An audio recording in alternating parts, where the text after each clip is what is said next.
বসন্ত বিশ্ব ভালোবাসা দিবস ও আন্তর্জাতিক মাতৃভাষা দিবস। সারা বছর ফুলের চাহিদা থাকলেও ফেব্রুয়ারির এই ৩ দিবসকে ঘিরে ফুলের চাহিদা বাড়ে কয়েক গুণ।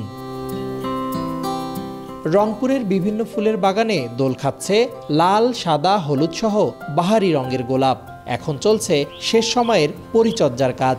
আবহাওয়া অনুকূলে থাকায় বাণিজ্যিকভাবে চাষ হচ্ছে গাঁদা, চন্দ্রমল্লিকা, সূর্যমুখী, জারবেরা, রজনীগন্ধা সহ নানা জাতের দেশি বিদেশি ফুল।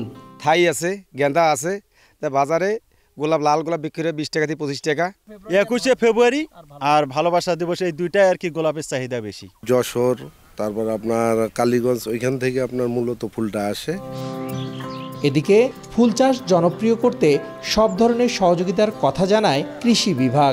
মাঠ পর্যায়ে উপসহকারী কৃষি কর্মকর্তা এবং আমাদের যে উপজেলা কৃষি কর্মকর্তা তারা কিন্তু তাদের সাথে যোগাযোগ রেখেছে এবং ফুল চাষে একটা সম্ভাবনার দিক দেখছি এবং এটি দিনকে দিন তারা এটি আরও বৃদ্ধি করবে। কৃষি বিভাগের তথ্য মতে রংপুর অঞ্চলে ছোট বড় মিলিয়ে 210টি বাণিজ্যিক ফুল বাগান রয়েছে। 3টি দিবসকে সামনে রেখে ফুল পরিচর্যায় যেন দম ফেলার ফুরসত নেই ফুল চাষিদের। এদিকে সবকিছু ঠিক থাকলে এই মৌসুমে প্রায় 1 কোটি টাকার ফুল বিক্রির সম্ভাবনার কথা জানিয়েছে কৃষি বিভাগ। রেদওয়ান হিমেল, সময় সংবাদ, রংপুর।